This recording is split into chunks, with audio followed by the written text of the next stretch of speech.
Mysuru sandal soap ಇನ್ಮುಂದೆ ಹೊಸ ರೂಪದಲ್ಲಿ ಮಾರ್ಕೆಟ್ಗೆ ಎಂಟ್ರಿ ಕೊಡಲಿದೆ.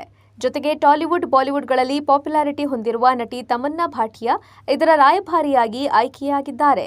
ಕೆಲ ತಿಂಗಳ ಹಿಂದೆ ಸರ್ಕಾರ ತಮನ್ನಾ ಭಾಟಿಯಾ ಅವರನ್ನ ಮೈಸೂರು ಸ್ಯಾಂಡಲ್ ಸೋಪ್ಗೆ ರಾಯಭಾರಿಯಾಗಿ ನೇಮಕ ಮಾಡಿದಾಗ ಕನ್ನಡದ ನಟಿಯರನ್ನ ಕಡೆಗಣಿಸಲಾಗಿದೆ ಎಂಬ ಆರೋಪಗಳು ಕೇಳಿಬಂದಿತ್ತು. ಕನ್ನಡದ ನಟಿ ಮಣಿಯರಿಗೆ ಅವಕಾಶ ನೀಡದಿರುವ ಬಗ್ಗೆ ವಿರೋಧ ವ್ಯಕ್ತವಾಗಿತ್ತು. ಹೀಗಿದ್ರೂ ಕೂಡ ರಾಜ್ಯ ಸರ್ಕಾರ ತನ್ನ ನಿಲುವನ್ನು ಬದಲಿಸದೆ ಅದೇ ನಟಿಯನ್ನ ಮತ್ತೆ ಆಯ್ಕೆ ಮಾಡಿಕೊಂಡಿದೆ. ಒಟ್ಟು 57 ಉತ್ಪನ್ನಗಳನ್ನು ತಯಾರಿಸಲಾಗ್ತಿದೆ. ಇದರಲ್ಲಿ ಮೈಸೂರು ಸ್ಯಾಂಡಲ್ ಸೋಪಿನಿಂದ ಹಿಡಿದು ಕುಡಿಯುವ ನೀರಿನವರೆಗೂ ವ್ಯಾಪ್ತಿ ಇದೆ. ಪ್ರಚಾರ ರಾಯಭಾರಿಯಾಗಿರುವ ತಮನ್ನಾ ಅವರು ಕೆಎಸ್ಡಿಎಲ್ ಉತ್ಪನ್ನಗಳ ಪ್ರಸಾರ, ಜಾಹೀರಾತು, ಕಾರ್ಯಕ್ರಮ ಇತ್ಯಾದಿಗಳಲ್ಲಿ ಕಾಣಿಸಿಕೊಳ್ಳಲಿದ್ದಾರೆ. ಮುಂದಿನ 2 ವರ್ಷಗಳ ಅವಧಿಯಲ್ಲಿ ಅವರು ಉಳಿದ ಖಾಸಗಿ ಕಂಪನಿಗಳ ಇದೇ ತರಹದ ಉತ್ಪನ್ನಗಳ ಪ್ರಚಾರಾರ್ಥ ರೂಪದರ್ಶಿಯಾಗಿ ಕಾಣಿಸಿಕೊಳ್ಳುವುದಿಲ್ಲ ಅಂತ ತಿಳಿಸಿದ್ದಾರೆ.